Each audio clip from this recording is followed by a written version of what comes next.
참 사랑의 하나님 아버지, 우리가 찬양하였던 것처럼 거룩하신 하나님 앞에 우리의 모든 생사화복을 드리며 주님만을 찬양하길 소망합니다. 하나님, 찬양하고 모인 이 자리를 통하여서 우리가 말씀을 듣는 중에 또 주님의 그 세밀한 음성을 듣는 시간이 되게 하여 주시고, 하나님께서 말씀하실 때에 우리가 듣겠사오니 주여 말씀하여 주시옵소서 하는 그 은혜의 그릇을 준비하여 나아가는 시간 되게 하여 주시옵소서. 감사드리며 예수님의 이름으로 기도합니다. 아멘. 네, 오늘 같이 함께 나눌 하나님의 말씀은 마태복음 5장 4절 말씀입니다.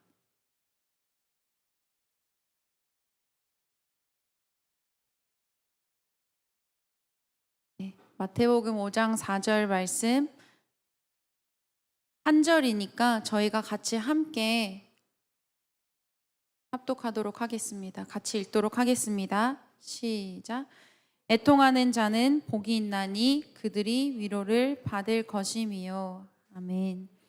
네, 오늘 이 말씀의 제목을 가지고 눈물이 떨어져야 하는 자리라는 제목으로 함께 나누기를 원합니다. 네, 여러분들 최근에 언제 우셨어요? 정말 진지하게 생각하시네요. 최근에 우리가 자주 울죠. 마음만 먹으면 드라마를 보면서도 울고 영화를 보면서도 울고 누군가의 슬픈 소식을 들었을 때도 울고, 그리고 또 기쁠 때도 울고, 같이 이웃의 아픔에 함께 할 때도 울고. 근데 제가 더 구체적으로 한번 여쭤볼게요. 여러분들께서 그러면 언제 기도하면서 우셨나요? 오늘 아침? 방금 직전? 할렐루야. 네. 우리가 같이 기도할 때도 많은 눈물을 흘리죠.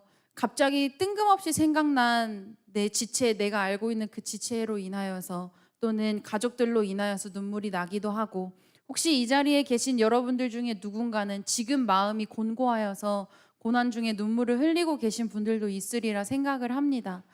오늘 말씀의 이 말씀처럼 애통하는 자에게 주시는 하나님의 은혜가 무엇인지 좀 생각해 보기를 원합니다. 여러분, 애통한다라는 건 슬플 애와 아프다의 통자가 붙어서 슬프고 아픈 상태예요. 그래서 이걸 찾아보면 적당히 슬픈 상태가 아니라 극심하게 슬프고 고통스럽고 아픈 상황 중에 있는 그 상황을 말하는 것이 바로 애통이라는 것입니다. 단순히 아야 이 정도가 아니라 진짜 가슴에 못 박히는 그 아픔으로 인하여서 눈물을 흘리는 상황인데, 너무 놀랍게도 오늘 말씀에서 그 애통하는 자에게 복이 있습니다. 근데 어떤 복이냐면 하나님의 위로가 있는 복입니다. 오늘 말씀 속에서 우리 믿음의 선조들이 그 애통하는 상황 속에 어떠한 하나님의 복을 누리면서 살아갔는지, 어떤 위로를 받고자 호소하였는지 생각해보는 시간이 되기를 원하는데요. 첫 번째로는 우리에게 눈물이 떨어져야 할 그 자리는 고난이 있는 곳입니다. 우리 말씀을 좀 찾아보기를 원하는데 에스더서를 함께 찾아보길 원합니다. 에스더 4장 1절 말씀, 1, 2, 3절을 같이 한번 찾아볼까요?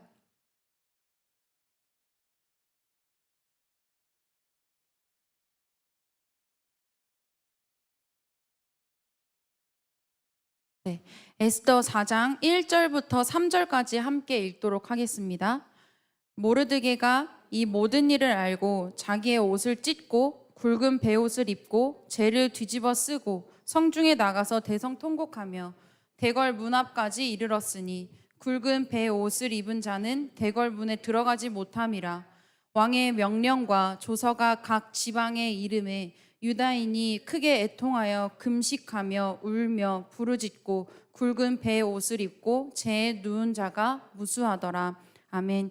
여러분, 성경에 베옷이 한 20번, 20번 정도 등장을 합니다. 근데 이 베옷을 입었을 때의 상황을 한 8가지 정도의 상황으로 추리고 있는데, 그 8가지가, 첫 번째는 죽은 자를 애곡할 때 이 베옷을 입습니다. 그리고 왕에 대해서 복종할 때, 국가에 재난이 임했을 때, 핍박이나 압박에 대해서 항변하거나 항의할 때, 그리고 개인에게 고난이 있을 때, 국가가 멸망하기에 임박했을 때, 또한 금식할 때, 회개할 때, 이렇게 8가지 정도로 주제를 줄여볼 수 있는데요. 오늘 이 에스더 방금 읽었던 본문은 우리가 잘 알고 있는 것처럼 하만에게 엎드려 절하지 않고 꿇어 절하지 않는 그 모르드게를 향한 감정 때문에 이 하만이 자신의 지위를 사용해서 아하수에로 왕에게 이 모든 유다인들을 다 멸망시키라는 조서를 내리게 한 거예요. 근데 그 왕이 그 조서를 받아들이고 실제로 이제 모르드게와 에스더와 유다 백성들이 다 죽게 되었다라는 소식을 듣게 된 그 상황입니다. 그렇게 하고 나서 취했던 모르드게의 모습이 바로 옷을 찢고 굵은 배 옷을 입고 재를 뒤집어 쓰고 성중에 나가서 대성통곡하며, 근데 모르드게 혼자서만 그렇게 한 것이 아니라 백성들도 함께 그 궁궐에 들어가지 않고 궁궐 문 앞에서 부르짖고 애통하며 하나님을 찾았던 것입니다. 여러분, 옷을 찢는다라는 것은 헤어나올 수 없는 그 비참한 상황을 행위적으로 표현한 것입니다. 이 당시에 이 고대 근동 지방에 섬유가 굉장히 비쌌다고 해요. 지금은 어쩌다가 옷이 찢어질 수 있겠지만, 아깝지만 찢어질 수 있겠지만 그 정도가 아니라 그 당시에는 옷이 전쟁을 치르고 나서 전리품으로 가지고 올 만큼이나 그 옷이 엄청나게 귀했었다라고 해요. 가난한 자에게는 더할 나위 없이 귀했고, 더 나아가서 부자들한테도 이 옷만큼은 굉장히 값비싼 어떠한 물건이었습니다. 근데 그러한 옷을 다 찢는 행위를 한다라는 것은 내 슬픈 마음이 내 마음을 뚫고 나와서 그것을 이 가슴을 내보이면서 통곡하는 마음을 보이는 것이나 마찬가지입니다. 그 견딜 수 없는 비극적인 마음을 보이는 것이죠. 그리고 굵은 배 옷을 입었다라는 것 또한 마찬가지예요. 배 옷을 입을 때에도 이쪽 가슴이 보이게 입는데, 그게 이 가슴에 담긴 애통하는 그 마음, 통곡하고자 하는 마음, 비참한 그 마음, 그것을 보이고자 하는 것이 중요했던 거예요. 그렇게 하고 어떻게 했죠? 울부짖으며 대성통곡하였습니다.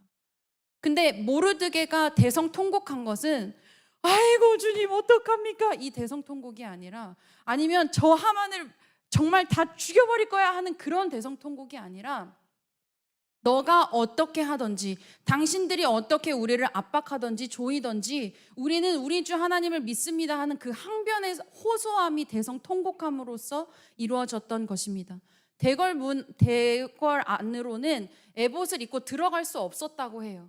근데 대궐 문 밖에서 다 사람들이 볼 거 아니에요. 그 보는 자리에서 대성통곡하면서 나의 하나님, 우리의 하나님이 어떻게 우리를 구원하실는지 우리는 알지 못하오나 우리는 그 하나님을 믿고 의지하며 그 하나님을 부르짖습니다 하는 이런 항의적인 태도가 담겨 있는 것이 이들의 태도였습니다. 단순히 슬퍼서 너무 슬픔이 극에 차서 넘어져서 무너져서 좌절해서 흘리는 눈물이 아니라, 나는 진짜 할 수 없으니 나의 주 하나님, 우리의 하나님, 만군의 주 하나님이시여 거룩하시고 위대하신 하나님, 우리를 구원하여 주시옵소서. 그 기도가 한 사람으로 시작해서 무리가 되어지고 공동체가 되어지고 한 나라가 되어져서 결국 어떻게 되죠? 이 소식을 누가 듣게 되죠? 우리가 너무 잘 알고 있는 것처럼 이 모르드게 한 사람의 행동이 에스더가 알게 되고, 에스더가 그 자리에서 죽으면 죽으리이다 라고 고백하게 되는 것이 아니지 않습니까? 우리는 이런 것처럼 우리 개인뿐만 아니라 우리 공동체 안에서도 위기를 맞을 때 우리가 어떻게 이렇게 해서 끝날 것이 아니라 우리도 함께 에봇을 입고 대성통곡할 수 있는 그러한 하나님을 향한 간절한 마음이 하나로 모아질 수 있었으면 좋겠습니다. 한 마음과 한 뜻으로 모여서 하나님께 부르짖으면 반드시 그 문제를 해결할 수 있는 길과 또 구원해 주실 그 길을 찾을 수 있는 영적인 교훈을 반드시 주시리라 믿습니다. 베드로가 헤롯 왕에게 붙잡혀서 죽게 되었을 때, 옥에 갇혀서 죽게 되는 그 순간에 어떤 일이 일어났죠? 예루살렘 교회가 같이 기도를 했잖아요. 그 모든 교회가 한 사람을 위해서 간절히 부르짖으며 울부짖으며 기도했습니다. 어떤 역사가 일어났죠? 닫혔던 옥의 문이 열려지고 풀려나게 되어지는 그러한 사건이 일어난 것이지 않겠습니까? 여러분, 우리 안에서도 한 개인의 문제일 수 있어요. 우리 공동체 안에서 풍문으로만 듣는 문제들이 일어날 수 있습니다.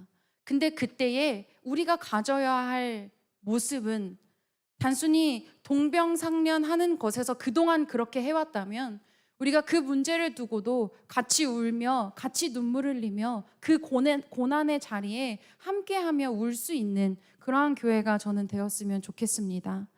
우리의 삶에서 환난과 핍박과 그러한 것들이 닥쳤을 때 무섭죠. 몸이 얼음장같이 얼어버리는 것 같죠. 당황하죠.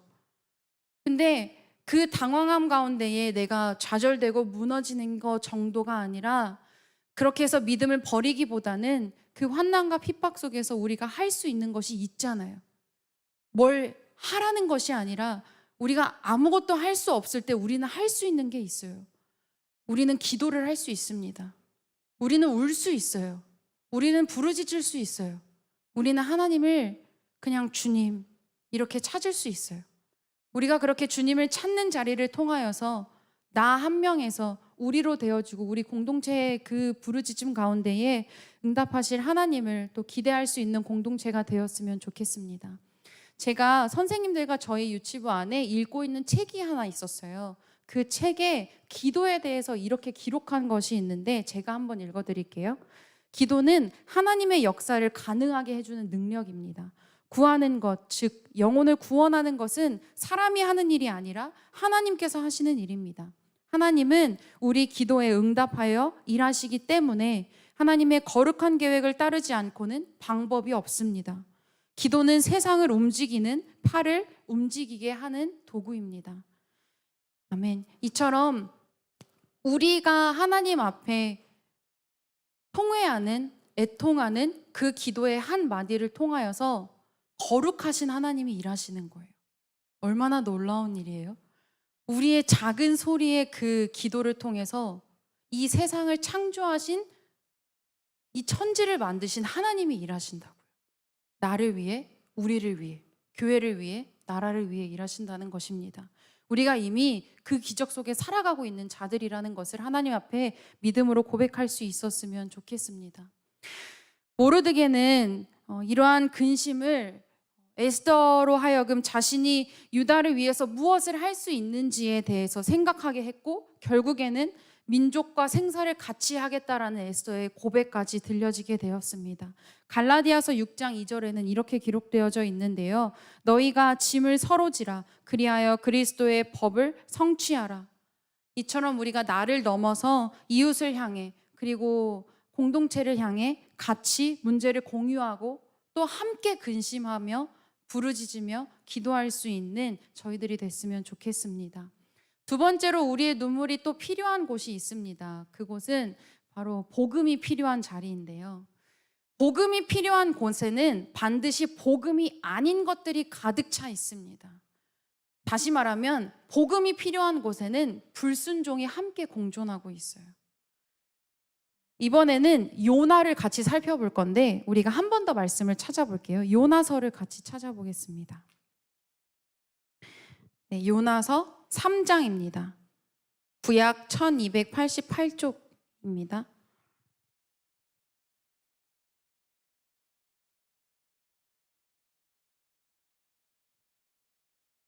네, 요나서 3장 5절에서 5절과 6절을 저희가 같이 함께 읽어보도록 하겠습니다. 같이 읽겠습니다. 니느웨 사람들이 하나님을 믿고 금식을 선포하고 높고 낮은 자를 막론하고 굵은 베옷을 입은지라 그 일이 니느웨 왕에게 들림에 왕이 보좌에서 일어나 왕복을 벗고 굵은 베옷을 입고 제 위에 앉으니라. 아멘. 이번에도 요나서에 등장하는 이 니느웨 사람들과 왕까지 어떻게 하였죠? 에스더에서 베옷을 입었던 것처럼 이들도 굵은 베옷을 입고 하나님 앞에 회개하며 자복하며 기도하였습니다.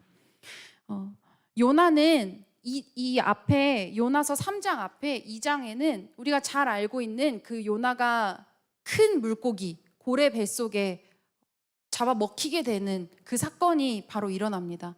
요나는 니느웨에 너무 가기 싫었어요. 자신이 가고 싶었던 곳은 따로 있었기 때문에. 근데 고래 뱃속에 들어가서 하나님 앞에 회개함으로 인해서 토해내서 나오게 됐죠. 근데 하나님이 그 요나의 선지자적 위치, 그 자리를 회복시켜 주시면서 다른 사명을 주시는 게 아니라 똑같은 사명을 주세요. 저 큰 니느웨 성에 있는 죽어가는, 멸망되어져 가는, 죄를 모르는, 자복하지 못하는 저 백성들을 향해서 가라. 이번에는 요나가 순종하고 니느웨로 갑니다.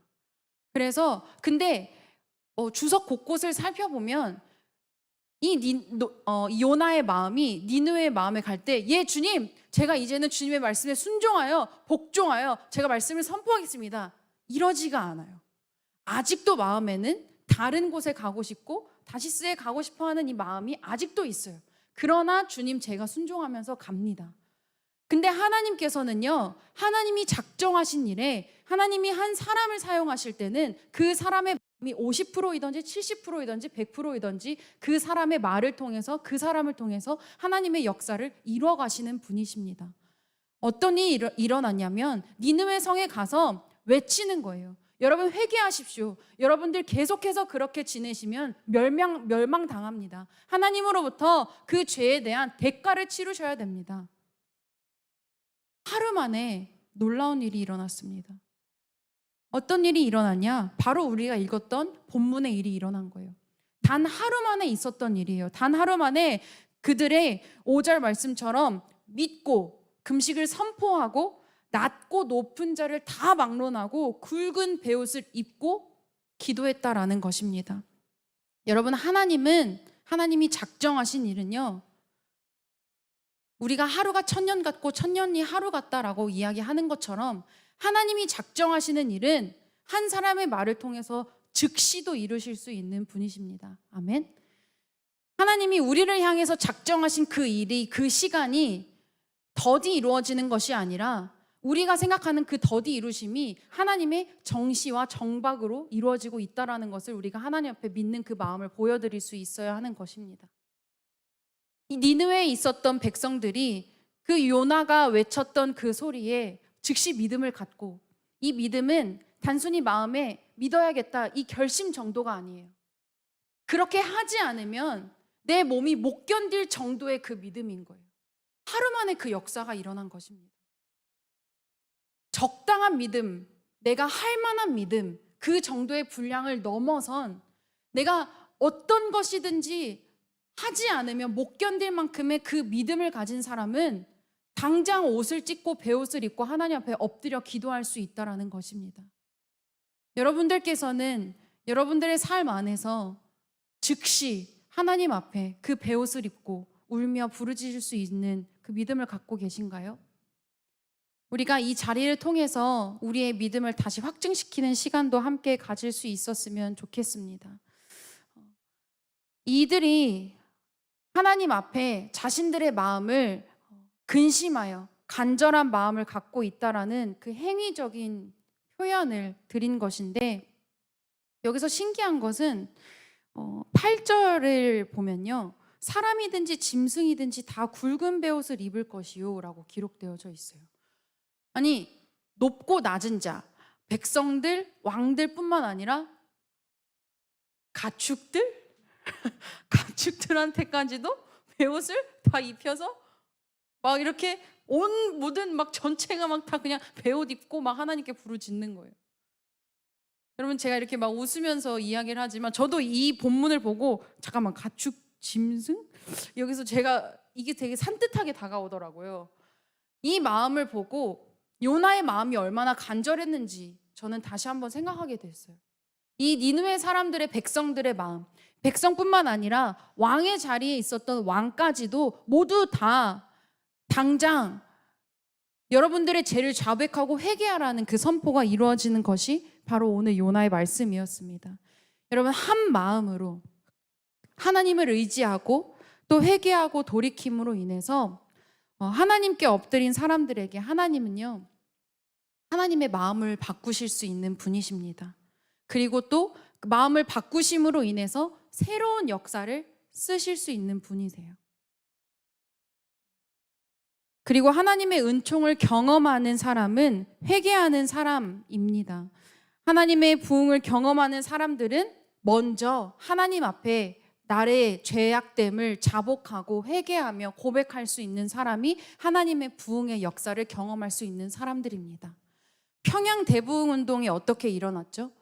이 당시에 이 운동이 일어나기 전에 이 한양 땅을 바라보면서, 당시에 조선 땅을 바라보면서 하디 목사님과 함께 성경 공부를 하고 있었던 몇몇 사람들이 이 한국 땅을 보며 근심에 가득 찬 거예요. 어떻게 여기에다가 복음을 전하지? 이 사람들 알아들을 수나 있을까? 제대로 전했을 때 과연 이해를 잘 할까? 어떤 것도 미지수인 거예요. 그 불확실한 그 마음들, 저 조선 땅에 복음을 전한다고 한들 저들이 알 수 있을까 하는 그 마음이 하디 목사님에게 그게 하나님에 대한 불순종이라는 것을 깨닫게 합니다. 그것이 하나님 앞에 하나님을 신뢰하지 못하는 모습이라는 것을 알게 돼요. 그래서 그들이 함께 모여서 처음 일어났던 기도 운동이 회개기도 운동이었습니다. 그 이후에 이 운동이 확장되어지고 이 운동이 커져서 우리가 알고 있는, 우리가 또 기억하고 있는 그 길손주 목사님을 통해서도 평양 대부흥 운동이 크게 일어났던 것이죠. 여러분, 오늘날 우리는 복음이 없는 땅을 향해서 기도해야 되는 사명을 가지고 있는 사람들입니다. 맞습니까? 우리는 하나님이 우리에게 먼저 믿음을 주신 이유는 우리가 요나같이 살라는 거예요. 우리가 모르드게처럼 살라는 거예요. 우리가 에스더처럼 살아야 한다라는 거예요. 우리가 당장 나가서 죽음을 호소하고 이렇게 극단적으로 살라는 말씀을 드리는 게 아니라, 하나님이 우리에게 주신 믿음의 앞선 자들의 사명이 그렇다 하라는 걸 성경이 말하고 있는 것이에요. 근데 나가서 어떤 기도를 하시겠습니까? 나가셔서 그 복음이 없는 땅에, 그 하나님을 알지 못하는 땅에 뭐라고 외치시겠습니까? 세례 요한도 예수님이 오시기 전, 예수님이 오실 길을 예비하면서 외쳤던 것은 회개하라, 천국이 임하였느니라, 가까이 왔느니라 라고 외쳤습니다. 여러분, 우리가 복음이 없는 땅에, 하나님을 알지 못하는 그 땅에 가서 외칠 때에는 회개하십시오, 이렇게 외칠 수 있어야 하잖아요. 근데 그 전에 잠깐 생각해 볼 것이, 우리가 먼저 회개의 무릎을 꿇을 수 있어야 한다라는 것입니다. 우리가 먼저 하나님 앞에 저 죄악된 것들을 하나님 용서하여 주십시오, 저들이 알지 못하고, 저들이 우둔하여져 있고, 저들이 우매하여져 있고, 죄악을 깨닫지 못하고 있는 저들을 용서하여 주십시오. 우리가 그 기도의 몫을 먼저 가지고 오자고요. 우리가 먼저 그 부흥의 역사를 바라보기를 원한다면, 우리가 그 땅이, 복음이 없는 저 중국이, 저 북한이, 우리가 알고 있는 그 러시아가, 전쟁이 일어나고 있는 그 땅에, 아픔이 있고 재난이 일어나고 있는 그곳에 하나님, 우리가 할 수 있는 것이 무엇입니까? 우리가 이렇게 간구할 때 우리가 먼저 회개하며 기도하며 하나님의 마음을 두드릴 수 있는 자가 되었으면 좋겠습니다. 그런 사람들에게 하나님이 주시는, 그 애통하는 자에게 주시는 복이 바로 위로를 받을 것이며, 우리는 이 땅에서 채워주는 위로를 받는 자들이 아닙니다. 우리는 우리가 기도했더니 변했어, 진짜 되네, 하나님 이런 은혜도 주시죠. 근데 그렇게 눈으로 보이는 현상만으로 우리에게 위로하시는 분이 하나님이 아니세요. 하나님은요, 우리가 생각하지 못하는 제3회, 제4회, 우리가 플랜을 짜놓는 그 10가지 이상의 것들로 우리에게 채우시는 분이 하나님이십니다. 그렇게 위로하시는 분이 하나님이십니다. 그리고 또 시편 말씀에 어떻게 기록되어져 있냐면, 시편 30편 11절 말씀에 주께서 나의 슬픔이 변하여 내게 춤이 되게 하시며 나의 베옷을 벗기고 기쁨으로 띠띠우셨나이다. 아멘. 우리가 애통하고 통회하고 우리가 정말 내 가슴이 찢어질 만큼 내 문제로 인해서, 내 고통으로 인해서, 해결되지 않는 문제로 인해서, 우리 가족에게 해결되지 않는 문제로 인해서, 우리 공동체 안에 일어난 위기의 문제들로 인해서 이러한 것들을 베옷을 입고 하나님 앞에 통곡하며 부르짖었더니 하나님이 우리의 베옷을 벗기시고 우리를 슬픔 중에 춤추게 하시고 기쁨에 띠를 띄우게 하시는 분이 바로 하나님의 역사라는 것입니다. 여러분, 우리가 그 역사를 기대하며 살아갑시다. 우리가 그 역사를 기대하면서 살아가고 우리가 하나님 앞에 먼저 자복하며 기도할 때 하나님은 우리에게 부흥의 역사를 일으켜 주시리라 믿습니다. 오스왈드 스미스가 기록한 시가 한 편이 있는데 함께 이것을 읽고 또 우리가 생각하면서 기도할 수 있었으면 좋겠어요. 부흥의 하나님, 우리에게 임하소서. 당신의 이름을 부릅니다. 우리 죄를 사하시고 기도 들어 주시어 축복의 단비를 오늘 베풀어 주소서. 부흥의 하나님, 우리로 하나 되게 하소서. 당신과 동역하게 하소서. 끝까지 기도하도록 주님 도와주시고 당신의 능력을 목도하게 하소서. 부흥의 하나님, 거룩하신 사랑과 당신의 기쁨으로 우리를 소생시키시고 예전에 부은 성령 오늘도 주셔서 우리 마음을 다시 한번 불붙게 하소서. 부흥의 하나님, 우리를 구원하소서. 죄인의 죽는 것을 두고 보시나이까? 당신의 증인으로 우리를 세워주소서. 주 앞에서 겸손하게 눈물로 빕니다. 우리가 이렇게 기록된 이 시 한 편이지만 이 시 한 편에 우리의 기도 제목이 다 담겨 있은 줄로 압니다. 부흥의 하나님, 우리를 목도하게 하시고 우리가 오늘 찬양하지 않았습니까? 어제나 오늘이나 계시는 하나님 아버지, 어제나 오늘이나 우리는 그 하나님을 바라보길 원합니다. 어제나 오늘이나 어제도 주셨던 성령 오늘도 우리에게 주셔서 우리 다시 한번 불붙게 하셔서 그 부흥 보게 하여 주시옵소서. 우리에게 그러한 기도 제목이 이 자리 가운데 선포되어질 수 있었으면 좋겠습니다. 또한 여러분, 우리가 흘리는 눈물을 통해서 근심의 장막이 덮여져 있었던 곳에 하나님의 위로의 장막이 덮일 줄로 믿습니다. 죄악으로 물들어져 있었던 곳이 부흥의 색으로 형형색색 다 물들어져서 우리가 그렇게 복음에 물든 땅을 바라볼 수 있는 날이 속히 오리라 믿습니다. 그 방법은 오늘 우리가 나눴던 것처럼 하나님 앞에 우리가 먼저 회개하고 자복하는 마음을 가져야 합니다. 하나님보다 앞서 있었던 것이 무엇인가? 하나님의 아버지의 그 마음을 내가 바라보지 못하고 내 생각으로 바라보는 것은 무엇인가? 내가 교만하고 있었던 것은 무엇인가? 내가 기도에 확장이 일어나지 못하고 계속 젖먹는 아이와 같이 내가 있었던 기도는 무엇일까? 내가 힘들 때는 주님 열심히 찾는데 힘든 거 다 좀 그 무게 덜어지면 나 어떻게 했나? 오늘 우리가 그 마음을 살피는 시간이 되었으면 좋겠습니다. 우리가 그렇게 우리의 베옷을 벗기시고 또 기쁨의 띠를 띄우시면서 은혜 속에 살아가는 삶이 될 수 있을 줄로 믿습니다. 아멘. 우리 같이 이 시간에 기도하기 전에 함께 찬양 한 곡 했으면 좋겠습니다. 오늘 말씀을 통해서 정말 하나님의 마음을 우리가 간구하였는데 그 아버지의 마음을 주시기를 간구하는 마음을 담아서 우리가 아버지 당신의 마음 우리 함께 찬양하도록 하겠습니다.